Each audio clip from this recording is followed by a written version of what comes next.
El hogar natal de Jesucristo. Según los evangelios, Jesús pasó su infancia en el pueblo de Nazaret, en la región de Galilea. Hoy Nazaret es una ciudad bulliciosa de más de 70.000 personas en el norte de Israel. Es aquí, en el sótano de un convento del siglo XIX, donde descansan los restos del que podría ser uno de los descubrimientos más extraordinarios que se han hecho. El hogar en el que se crió Jesucristo. Si es el hogar de la infancia de Jesús, este descubrimiento nos permitiría comprender de una manera distinta a cualquier otro el mundo en el que creció.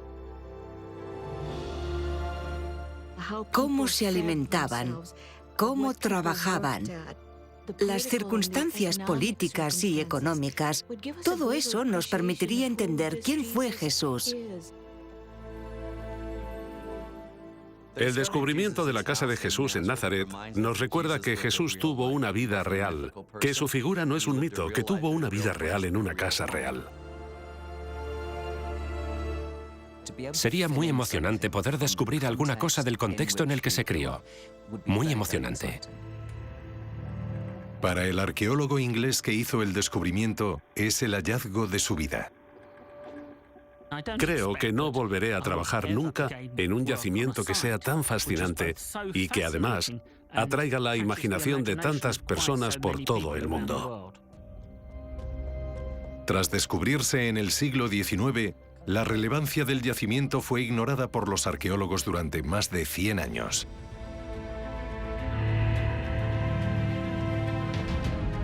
Solo cuando Ken Dark empezó a investigarlo en 2006, empezaron a surgir pruebas de entre el polvo. Eran las ruinas de una casa judía del siglo I. ¿Fue en esta sencilla casa donde Jesucristo pasó sus años de formación?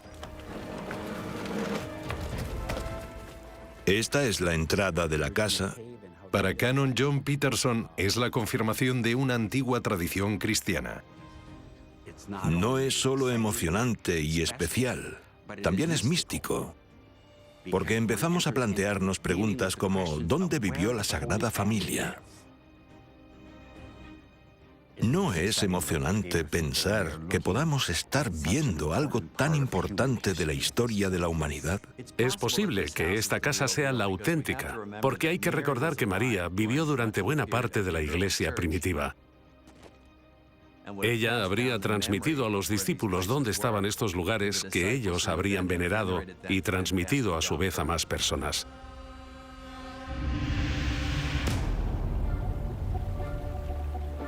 El Evangelio, según Marcos, el más antiguo de todos, empieza el relato de la vida de Jesús cuando éste conoce a Juan el Bautista.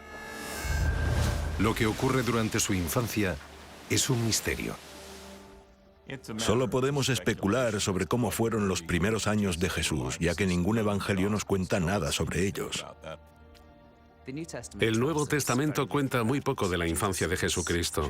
Son los años desconocidos de Jesús.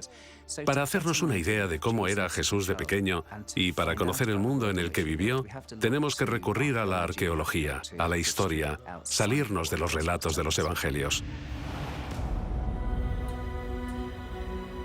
Una de las pocas historias que cuentan los evangelios sobre la infancia de Jesús describe el viaje de María y José desde Egipto hasta Nazaret, tras la muerte de Herodes el Grande. Según el Evangelio de Mateo, no fueron a Judea porque allí gobernaba Arquelao, el hijo de Herodes, que era aún más tirano que su padre. En su lugar fueron a Nazaret, que según Lucas era el pueblo natal de María. Advertido por Dios en sueños, se dirigió a la región de Galilea y fue a vivir a un pueblo llamado Nazaret. En el siglo I, Galilea formaba parte del Imperio Romano. Era una remota zona del interior. En aquellos años, el rey de Galilea era un hombre llamado Herodes Antipas. Aunque el mayor peligro era que los romanos controlaban esta región. Cuando Mateo habla del viaje de vuelta de la familia desde Egipto, decide centrar la historia en torno a la figura de María. Jesús viviría los siguientes 30 años de su vida en Nazaret. El pueblo de Nazaret, en aquellos tiempos, es un tanto misterioso. No sabemos nada de él antes del siglo I y sabemos muy poco de su historia durante ese siglo. Nazaret era un pueblo muy pequeño, tan pequeño que no aparece en los escritos de la época. Era una sociedad campesina que vivía en comunidad y que no tenía mucho.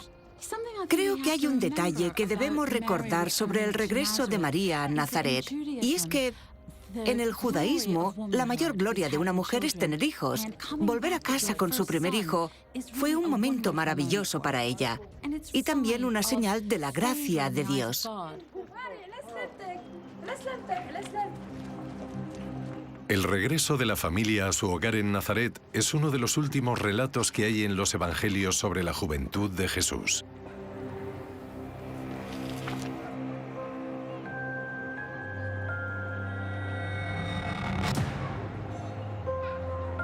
¿Es este yacimiento arqueológico en la ciudad actual el sitio donde pasó aquellos años desconocidos? No se puede comprender a Jesucristo si no se conoce el entorno en el que vivió. Y por supuesto, esas raíces están aquí, en esta casa. La historia de este descubrimiento se remonta a hace más de un siglo. En 1881, una congregación de monjas llamada las Hermanas de Nazaret tomaron posesión de este lugar y construyeron su convento. Descubrieron que bajo tierra había unos restos, pero no sabían de qué eran.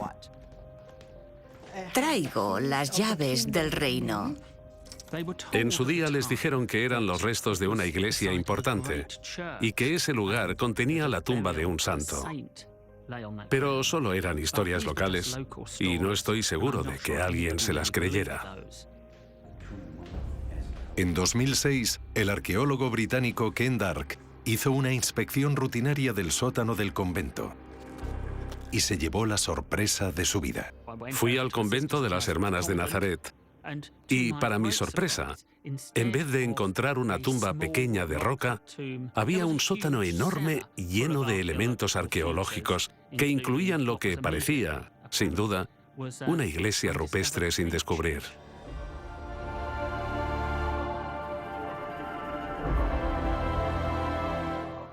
Naturalmente, me sorprendió ver estos elementos arqueológicos que desconocía la arqueología moderna. Los restos de la iglesia ocupaban gran parte de una mitad del sótano. Pero su construcción y su antigüedad seguían siendo un misterio. Empecé a leer relatos de peregrinos para ver si había algún dato relacionado con este edificio y si alguien dejó constancia de la naturaleza de esta iglesia. La referencia más fiable que encontramos de la antigua Nazaret la menciona como Loci Sanctus, los sitios sagrados. Aparte de las historias bíblicas, solo tenemos el relato de un peregrino del siglo VII, que dice que aquí se alzaban dos iglesias. Una de ellas que se había construido sobre la casa de la infancia de Jesucristo, y la otra, una iglesia importante que estaba en el centro de Nazaret, la Basílica de la Anunciación. A día de hoy, la Basílica de la Anunciación sigue en el centro de Nazaret y atrae a decenas de miles de visitantes cada año. Este es el lugar en el que, según la tradición, se cree que el arcángel Gabriel anunció a María que iba a dar a luz al Mesías. María siempre ha ocupado un lugar especial en el corazón de muchos cristianos al ser la madre de Jesús. María fue la persona más cercana a Dios. Es conocida como la Reina de los Cielos y es la santa más destacada. María fue una figura muy importante para la iglesia primitiva porque era un símbolo para las mujeres. Su imagen es la de una persona cariñosa, conocida como la gran protectora de los débiles. Alguien que protege a las mujeres, a los niños, a los ancianos. A día de hoy, la Basílica de la Anunciación es la más grande de todo Oriente Medio. La pregunta es, si la descripción de Nazaret en el siglo VII es cierta, ¿qué le ocurrió a la otra cercana iglesia? La iglesia que decían que estaba construida sobre la casa en la que Jesús pasó su infancia se llamaba la Iglesia de la Nutrición, porque fue el lugar donde Jesús se crió de pequeño. La pregunta es, ¿dónde está a día de hoy?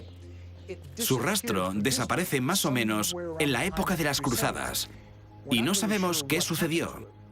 Lo que sí sabemos es que hay algunos datos en De Loci Sanctis, un manuscrito medieval, que nos dan pistas sobre dónde estuvo esa iglesia en su día. Fue bastante fácil comprobar si tenía todos los atributos que De Loci Sanctis atribuye a la Iglesia de la Nutrición. ¿Tiene un pozo? Sí, hay un pozo. ¿Hay alguna cripta? Sí, las ruinas contienen una gran cámara abovedada. ¿Contiene esa cripta 2 tumbas? Sí, encontramos esas tumbas dentro de la cámara. Todo esto me hizo pensar que era posible que hubiéramos encontrado la Iglesia de la Nutrición. Lo que Ken Dark ha encontrado en este lugar coincide con la descripción de la Iglesia de la Nutrición, que, según cuenta la leyenda, se construyó frente a la casa de la infancia de Jesús. Según una tradición posterior, también había una tumba enterrada bajo la iglesia que pertenecía al marido de María. Se creía que el lugar contenía la tumba de San José. Una de las pistas más relevantes la encontramos en la tradición oral, que contaba, este es el hogar de los justos. Y por supuesto, José es descrito en las Escrituras como un hombre justo. Esto tiene mucha importancia en relación a la casa, porque no se construía una iglesia aquí simplemente porque se quisiera construir una. La iglesia se construyó aquí porque era un sitio sagrado. Es imposible saber si San José está realmente enterrado aquí. La tumba ha estado vacía desde las cruzadas. Pero por encima de todo, la investigación arqueológica ha descubierto unos elementos que son anteriores a la tumba de José y a la Iglesia de la Nutrición.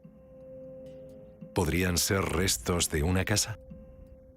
Esto es parte de una cueva, algo muy típico, muy común por aquí en las colinas. De manera que tenemos una cueva convertida en casa. Cuando descubrí que había una casa del siglo I, me pareció interesante desde un punto de vista arqueológico, porque presentaba la posibilidad de que fuese la casa en la que se crió Jesús. Al recomponer con sumo cuidado las paredes, Ken Dark pudo recrear la distribución de una planta que no había visto nadie en siglos. Había una serie de paredes de rocas talladas, paredes que habían sido construidas con bloques de piedra pegados con mortero. Cuando uno ve estas paredes en un plano, se observa la distribución de una casa. Ahora es posible recrear la casa en la que pudo haber vivido Jesucristo hace más de 2000 años.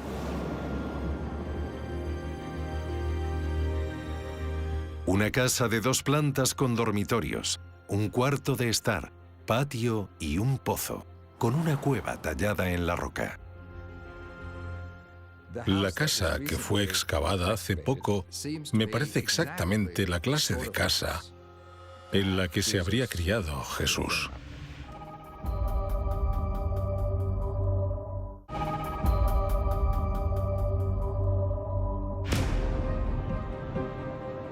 Nazaret, el lugar de un nuevo descubrimiento. ¿Podría ser esta la casa donde vivió Jesús de pequeño? ¿Cómo habría sido su infancia? El Evangelio según Mateo describe a José como un tectón, y hay varias opiniones sobre las riquezas que obtenía con su trabajo. Lo interesante es que el oficio de tecton era considerado inferior al de un campesino que trabajaba la tierra, porque no tenía las ventajas de una parcela. La palabra tecton no es el término técnico para un carpintero. Hace referencia al artesano que trabaja con piedra o madera. Y José tenía un oficio, tenía una casa y tenía dinero suficiente como para prometerse y casarse con una mujer.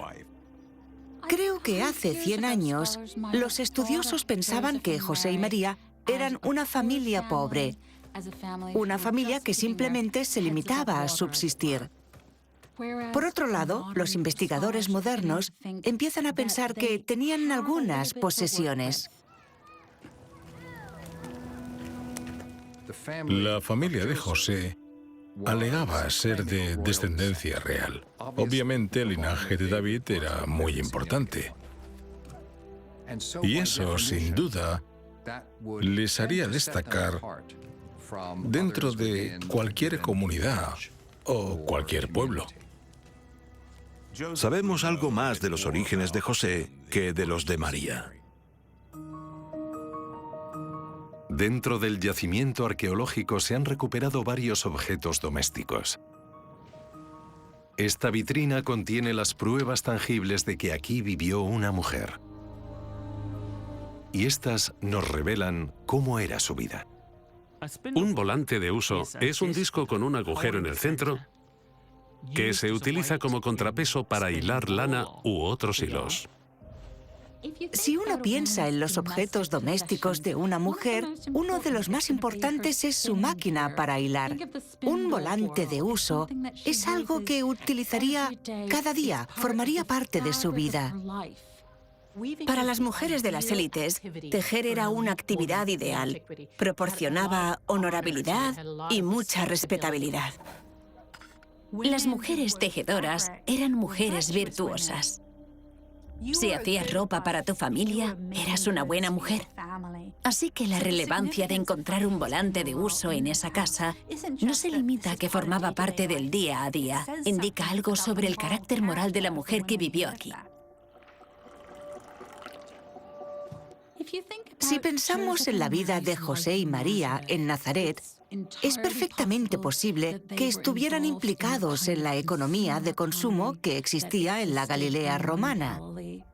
Por eso pienso que no debería sorprendernos que en un yacimiento arqueológico se encuentren objetos que indiquen cierto nivel de prosperidad. Entre el resto de piezas hay joyas. Los brazaletes del yacimiento probablemente son de la época romana, aunque se han fabricado brazaletes con formas similares durante varios siglos, así que no estamos seguros. Tenemos infinidad de textos que sugieren que la apariencia de las mujeres era importante.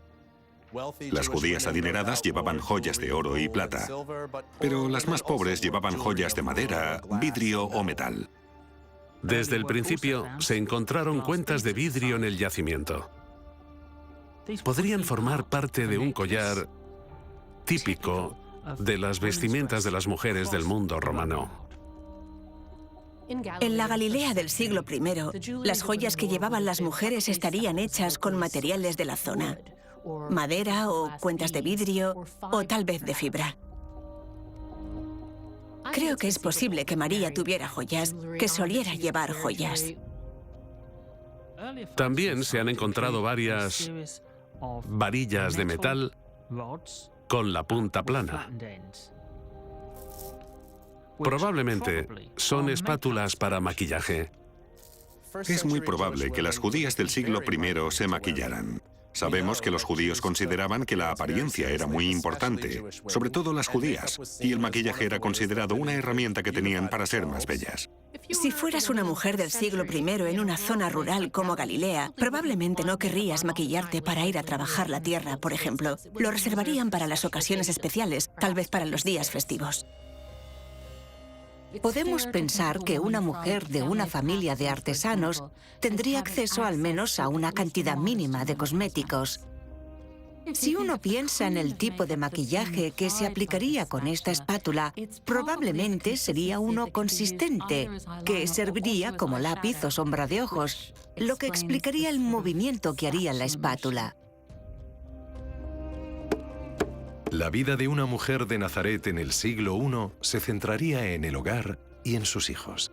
María, al igual que muchas judías, habría pasado el día ocupándose de la familia, lo que incluiría tareas como tejer, recoger agua y cocinar. María, al ser una judía del siglo I, habría sido la responsable de la educación religiosa de Jesús, así que ella le habría enseñado las cuestiones morales básicas, cómo ser una buena persona. Cuando José estuviera ausente por su oficio, la responsable de enseñar a sus hijos a temer a Dios sería la misma María. Puede que le recitara los salmos. Puede que le enseñara las lecciones de la vida mediante los relatos bíblicos, como también se hace hoy. María sería la responsable de enseñar a Jesús lo que significaba ser judío y cómo vivir su vida según el plan de Dios.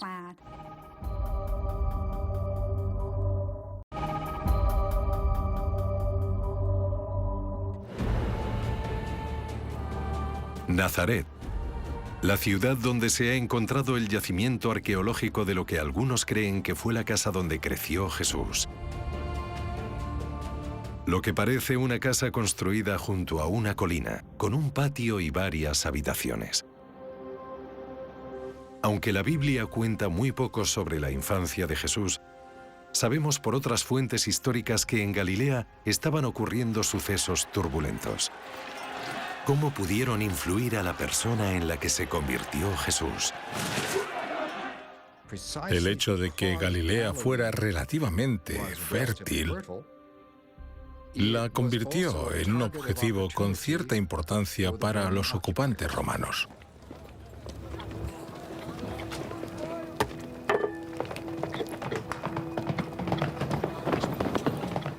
¡Jesús! Creo que Jesús pudo conocer de primera mano la dureza del gobierno romano.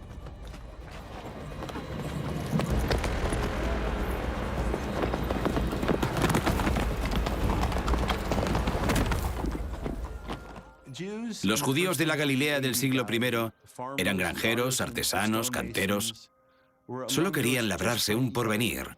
Y entonces los ocupantes romanos les obligan a pagar impuestos y alquileres. Esto debió ser una enorme carga en su día a día. Lo más dañino del sistema de impuestos en las provincias romanas es que se subcontrataba a particulares que pujaban por el trabajo como recaudadores, y eso daba pie a la corrupción. Habría un gran resentimiento hacia los ocupantes romanos. En torno al año 4 a.C., una rebelión violenta estalló en un pueblo cercano a Nazaret. Detrás, más allá de estos edificios, está la antigua ciudad de Séforis. Séforis era una ciudad importante de la región y Nazaret solo era un pueblo pequeño.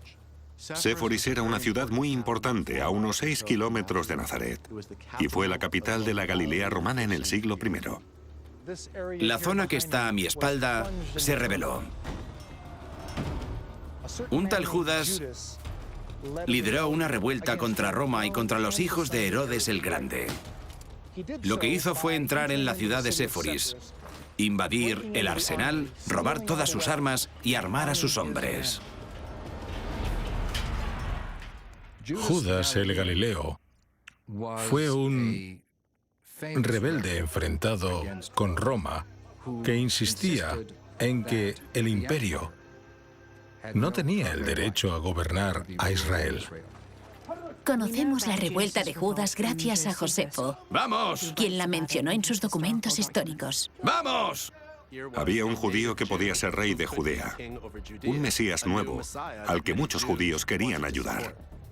Hoy es difícil imaginar que alguien se enfrentara a una fuerza como la del Imperio Romano de esa forma.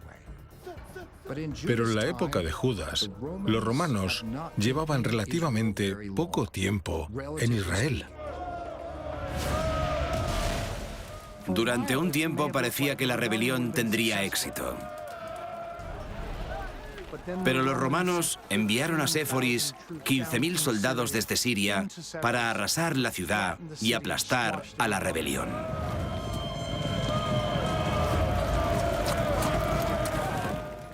Debió de ser aterrador enfrentarse al ejército romano. Sabías que habían ido para arrasar con todo. Judas se vio superado irremediablemente a nivel militar por los romanos. Creo que cuando cayeron los primeros rebeldes judíos y el ejército romano siguió avanzando, supieron que todo había terminado. Los romanos arrasaron la ciudad por haber sido tomada, para que todo el que lo viera comprendiera que era imposible rebelarse contra Roma. Los romanos reunieron a 2000 personas y las crucificaron. Después, detuvieron a toda la población de la ciudad de Séforis y la vendieron como esclavos. Probablemente Judas murió en una cruz. Los romanos no dejaron que las personas bajaran los cuerpos de los muertos, por lo que en Nazaret había un olor a descomposición, defecación, micción y los gritos de los moribundos. A veces tardaban días en morir. Organizando ese espectáculo, Roma pensaba que nadie se atrevería a rebelarse de nuevo. Aunque Jesús no lo hubiera presenciado, habría oído las historias. La gente hablaría de este suceso durante muchos años. Imaginad la huella que dejaría la destrucción de Séforis en un niño pequeño. Habría formado parte de su educación, habría formado parte de su forma de ver el mundo. Y seguramente, cuando Séforis fue destruida, todos los judíos que vivían en la región de Galilea comprendieron que había ocurrido por culpa de la rebelión y por culpa de la increíble crueldad de los romanos. Hizo que el pueblo de Nazaret, que Jesús y también su familia se vieran obligados a tener que pensar: ¿cómo podemos reivindicar la identidad de Israel y al mismo tiempo coexistir con los romanos?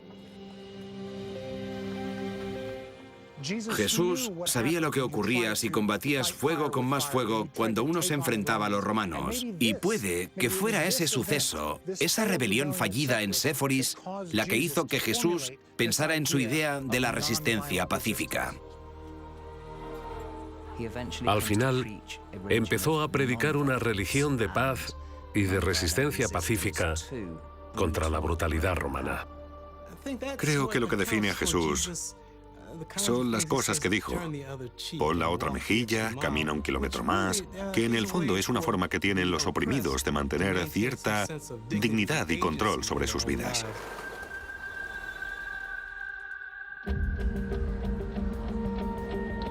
En el convento de las Hermanas de Nazaret, en Israel, una década de investigaciones arqueológicas han descubierto el lugar que los textos antiguos identifican como el hogar en el que Jesús pasó su infancia.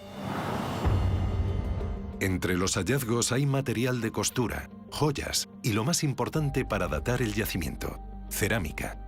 El tipo de cerámica que relacionamos con la casa solo se utilizó entre finales del siglo I a.C. y el siglo I después de Cristo. Son fragmentos de una olla y, de hecho, en la cara externa se pueden ver partes carbonizadas donde habría estado expuesta a un fuego. Además de ayudar a datar el yacimiento en la época de Jesús, los recipientes que se han encontrado también son la prueba más contundente de que en esta casa vivía una familia judía devota. Los recipientes de piedra caliza indican que estas personas seguían las leyes judías sobre pureza. Las familias judías utilizaban recipientes hechos con esa piedra porque la caliza no contraía ni transmitía lo impuro, a diferencia de otros recipientes como los cerámicos que sí lo hacían. Así que preferían la caliza para guardar agua, cocinar, beber, etc.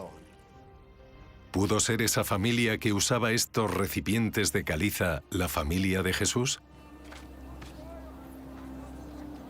La devoción de María y José es descrita en el Evangelio según Lucas, en la única historia del Nuevo Testamento sobre la infancia de Jesús.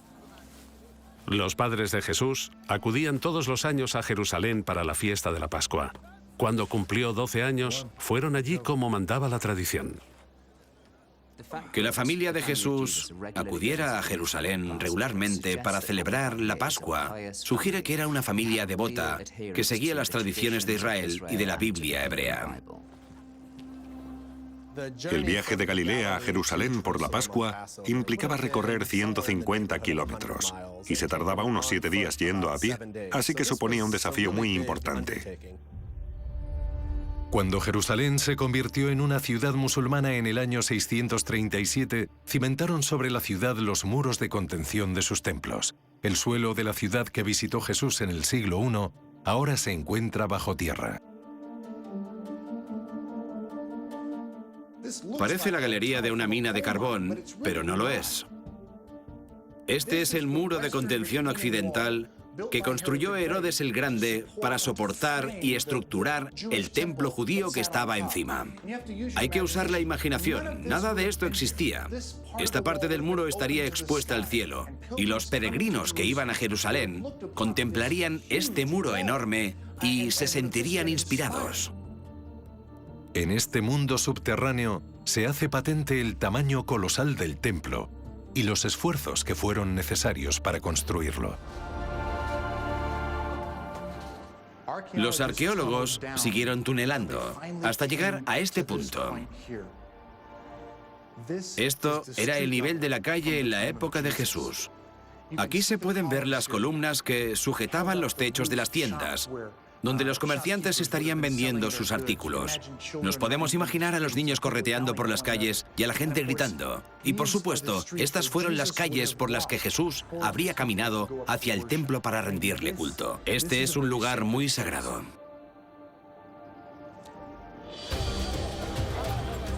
En el siglo I, la Judea ocupada por los romanos debía de ser durante la Pascua un lugar increíblemente bullicioso, caótico, casi glorioso, con tantas cosas que ver, tanto movimiento, tantos peregrinos congregándose.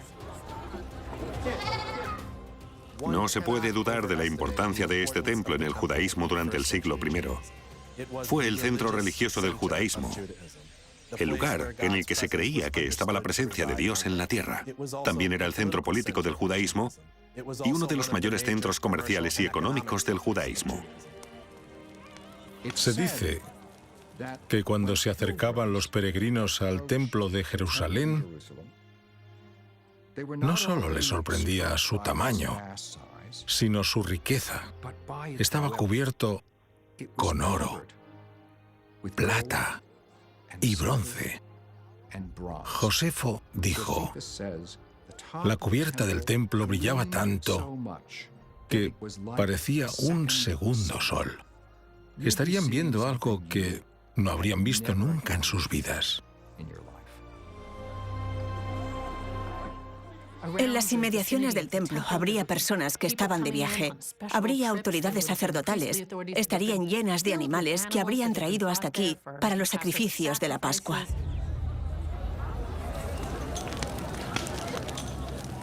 El templo que visitó Jesús fue destruido por los romanos en el año 70.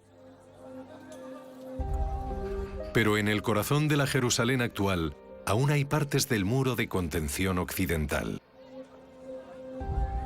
Hoy este muro sigue siendo uno de los lugares más sagrados del judaísmo.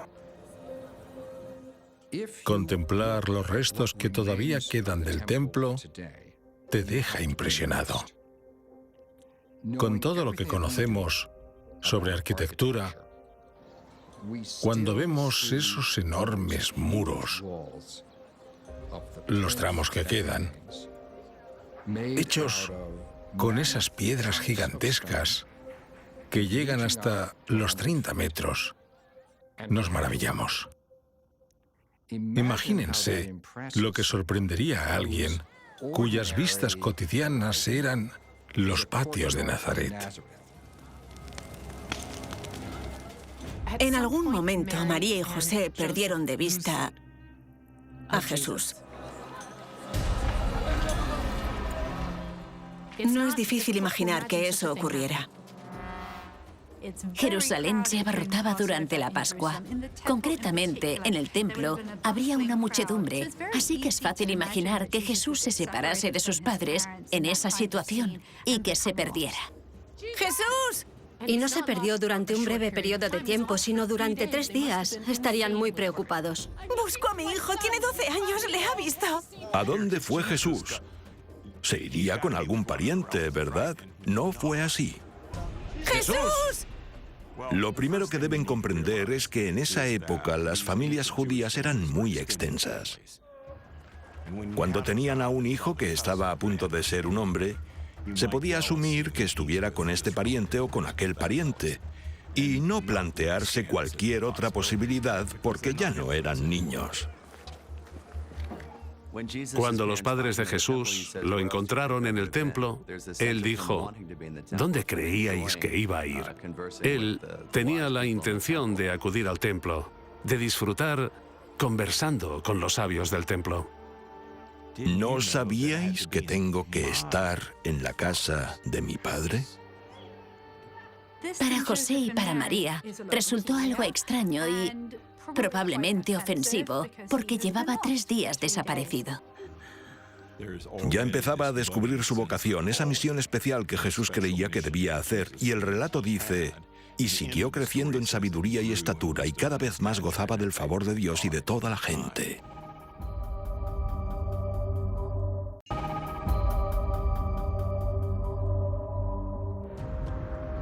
Nazaret, el lugar de un yacimiento arqueológico nuevo que podría contener el hogar de la familia de Jesús. El lugar donde no solo habría vivido de pequeño, sino donde habría trabajado siguiendo los pasos de su padre. Es importante que recordemos que Jesús trabajó durante 18 años hasta los 30. Solemos pensar en que era un enclenque devoto que apareció de repente, pero era un carpintero que sabía lo que era trabajar durante todo el día y acabar cansado. El punto de inflexión en la vida de Jesús no fue cuando su padre falleció prematuramente. Creo que fue la aparición y la fama de las enseñanzas de su primo Juan el Bautista. La reunión entre Jesús y Juan el Bautista fue un momento crucial en la misión de Jesús.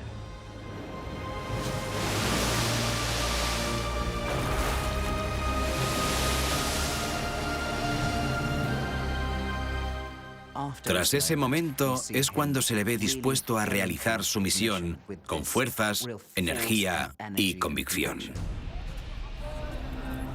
Un Jesús cambiado regresa a Nazaret, tal vez incluso a su casa. Jesús va a la sinagoga y comienza a predicar. Volvió a Nazaret para presentar su manifiesto, o más bien su sermón sobre en qué consistía este tal Jesús. Jesús tiene una cita famosa. En todas partes se honra a un profeta, menos en su tierra, entre sus familiares y en su propia casa. Volvió a Nazaret y predicó en la sinagoga de Nazaret. Según el relato de Lucas sobre lo ocurrido, proclamó que hoy es el día, este es el año en el que Dios nos favorecerá. Y se sintieron ofendidos. ¡Fuera! ¡Fuera! ¡Fuera! Aunque sabía que su mensaje iba a ser rechazado, lo dijo igualmente. El rechazo fue tan fuerte que pensaban que se había presentado como un falso profeta. ¡Márchate! ¡Márchate! Me ha salvado. Esta es la típica situación, un alboroto en un pueblo pequeño, que rápidamente se conocería por todo el pueblo. Este joven, el hijo de María, que ha crecido, que vive una vida normal, ¿cómo es posible que se haya transformado en una figura mesiánica? Creo que como seres humanos les costaba entender lo ocurrido, cambiar sus mentalidades. Se levantaron, lo expulsaron del pueblo y lo llevaron hasta la cumbre de la colina sobre la que se había construido el pueblo para tirarlo por un precipicio. Este es el monte del precipicio a las afueras de la ciudad de Nazaret. Aquí fue donde los hombres de la sinagoga llevaron a Jesús con la intención de tirarlo por el precipicio para matarlo. ¡Jesús!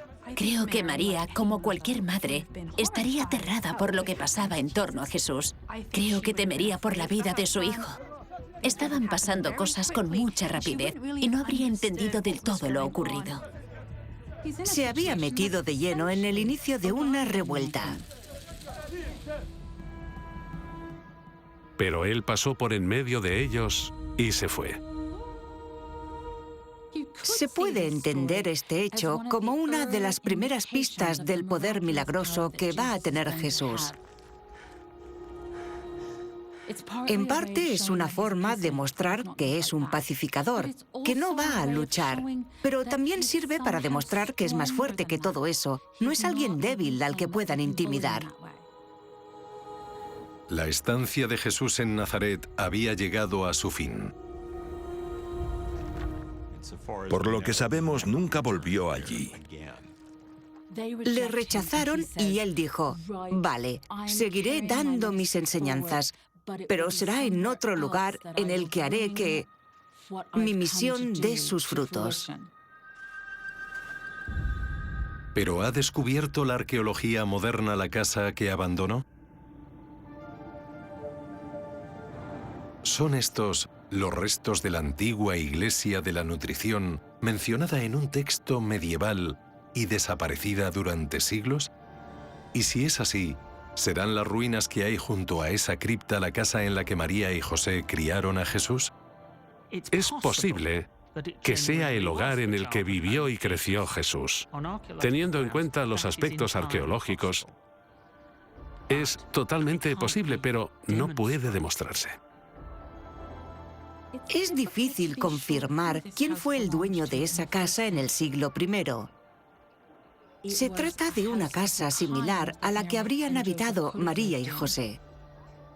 La cerámica, la piedra caliza, la construcción de la casa, las dimensiones, todo lleva a pensar que pueda ser la casa de Jesús. Y tiene sentido que los primeros cristianos la venerasen y la presentaran a los futuros peregrinos. Hay muchas similitudes y todo lleva a pensar que esta podría ser la casa de Jesús, María y José.